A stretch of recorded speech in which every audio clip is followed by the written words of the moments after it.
members, we have concluded that item. We are now going to item 12 on page 271 of our agenda, and this is the second decision-making report focused on the policy direction, and this one's on the city centre. We've workshopped these matters on the 16th of February with the Waitemata local board representatives, and all the local board chairs were invited to this session as well. We will now hear from Fiona Sprott and Elizabeth Laird, who have written this paper for us. And today we're seeking direction from the committee on the approach to intensification and qualifying matters in the city centre under the MPSUD. So the motions are on the screen there, and I'll move accordingly. And Deputy Chair Bartley, you're happy to second the motions as recommended? Yes, happy to second. Thank you. Thank you. And I will now pass to, I think Fiona is going to introduce. Fiona, are you with us? Yes, you are. Yes, thank you. You're good hands. Yeah. I'm just going to share my screen because we've got a few slides, just 3 quick slides to set the scene. So hopefully that has come up on your screens. So yeah, kia ora koutou. My name is Fiona Sprott. I'm the team leader in Central South for Plans and Places, and my team is managing the City Centre workstream. So I've got a couple of people in the team on board here today to answer some questions. As the chair said, I presented our proposed approach to you all at the Planning Committee workshop on Wednesday, the 16th of Feb, and now we're bringing that to you for your formal consideration. I also presented this approach to the Waitemata local board on the 4th of March at their MPSUD briefing. So we're seeking today that you endorse our principled approach to the implementation of the MPSUD in the city centre, and that endorsement will allow us to progress our work to flesh out the amendments we need to make to the city centre zone chapter and the city centre precinct chapters, which will then form the basis of the plan change text. So after we've been out for a consultation, we will definitely be bringing back that plan change package to you for your endorsement prior to the notification happening. So we, as discussed at the workshop, we've been working closely with our key internal and CCO stakeholders to come up with these key principles. These principles then help us to decide what those text changes might look like that we need to make to the unitary plan. Essentially, these principles look to keep protecting the things that we value, either as qualifying matters or as provisions in the chapter that do not affect height or density of urban form. And we also look to these principles when we're thinking about removing the things that would impede increasing height and density. So we want to keep it simple. There's no need to, or scope, in fact, to reinvent the wheel. And where we have, for example, qualifying matters like volcanic view shafts or heritage buildings, we'll treat them the same way as they're being treated throughout the region and in walkable catchments. Where we have provisions that do work, we will be considering extending these to more parts of the city centre. So this might be, for example, the tower dimension and setback controls, or the sunlight and daylight protection around public spaces. However, where we have provisions that don't work or that the MPS is telling us we should be removing, then we will be considering removing those. So this is looking, as I discussed at the workshop, at the general height controls and the floor area ratio controls and the bonuses.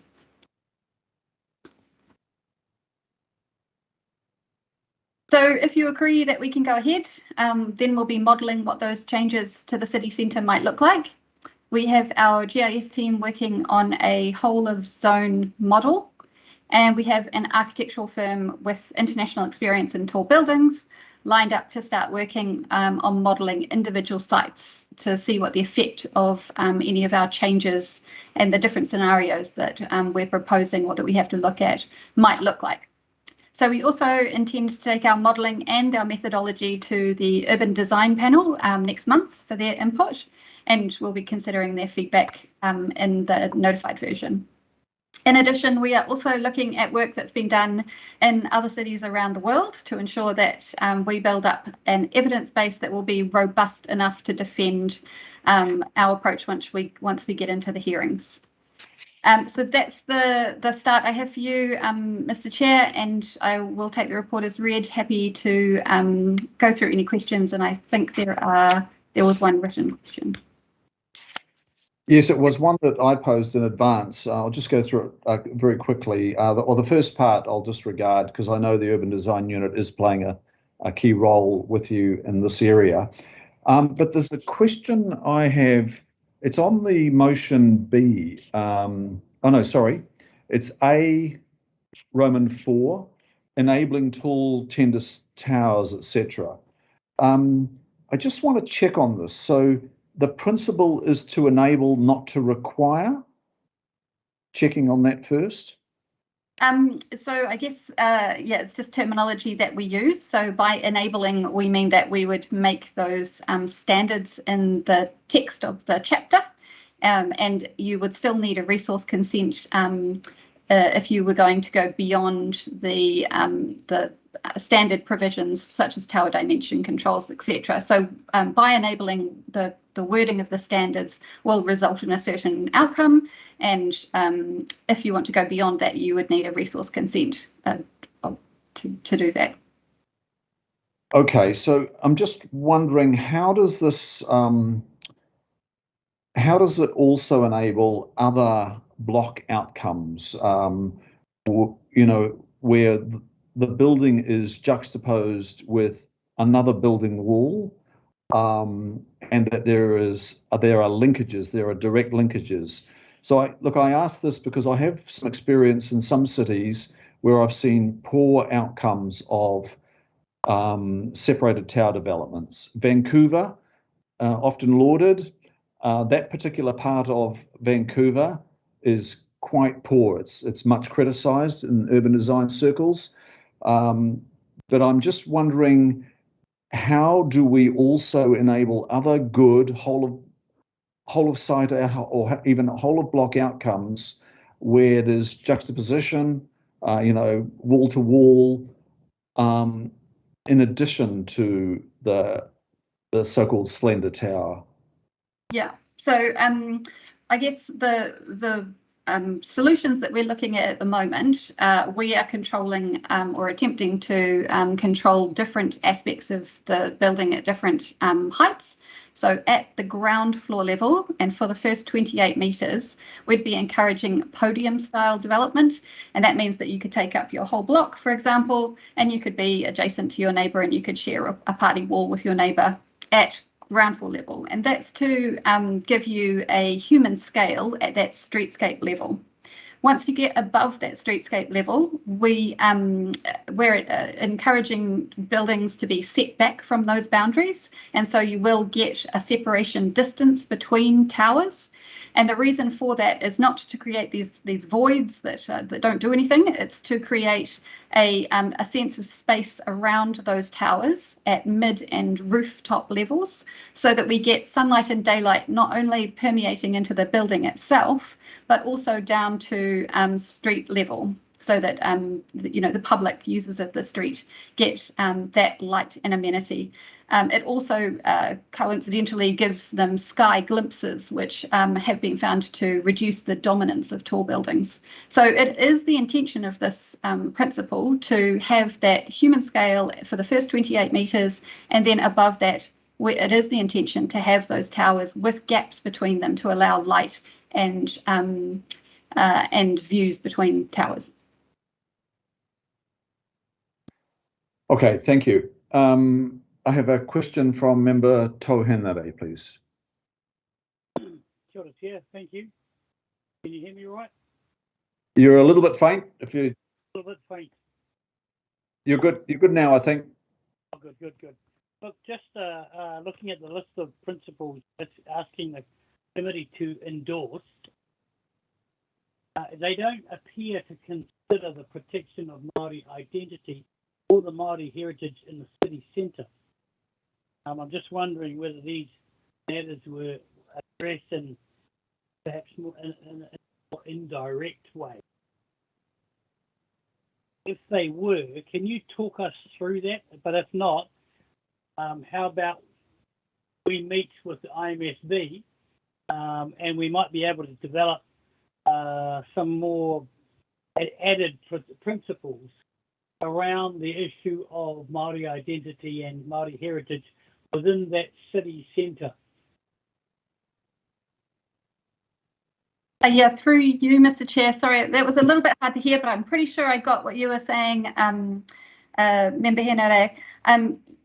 Yes, we currently don't have a principle around that. We have had some feedback during the hui, the forum hui that we've had with mana whenua groups that Māori design principles should be raised up and incorporated into some of our provisions.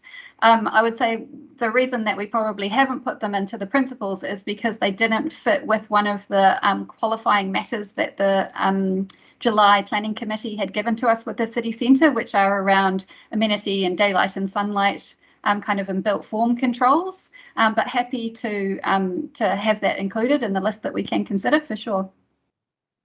Just on that, Chair, how about we get something over to you in the next couple of days that you can have a look at? Megan, I need you to come in here, please, if you are on the call still, because we do have the recommendations before us. The recommendations that are before us, if they are voted, I just need to make sure that there is room within that to, accommodate anything that might be coming through from your office, Member Toe. Cool, not a problem, yeah. Can I, with your permission, can I make sure can you just give that responsibility to me and I'll follow it up with the Chief of Strategy? Yeah, cool, not a problem, mate. Okay. Thank you. And the Chief of Strategy has just come on and is nodding affirmatively. Thank you. Got that. Thanks. Thank you, Member Henare. Member Henare, was there anything else to add? No, nothing. My tea is waiting for me, so hurry up. Okay. Thank you. And Member Karen Wilson, please comment. Kia ora, Mr. Chair. It was just more in the way of clarity than anything else. I agree with the comment made by Toe in the sense that it's Māori heritage. We're talking not necessarily design aspects, and there are no principles around the general sense of Māori heritage in the principles. So it doesn't draw across together to mean that if you put design in there, that will reflect it. So it's more as they talk about the special character and the like, what are you looking at in terms of heritage, Māori heritage, because it doesn't appear. So I'm just wanting to make that clear, Mr. Chair, to aid your kōrero or whomever. It's not currently reflected, and it should be. I'm happy to speak briefly to that point, Mr. Chair, if you'd like. Yes, please. And thank you, Member Wilson, for that comment. And we are definitely considering Māori heritage in the protection of historic heritage in the city centre. So the definition of historic heritage in the RMA includes cultural heritage. So we feel that we should be addressing Māori heritage at the same time as other heritage issues through that principle.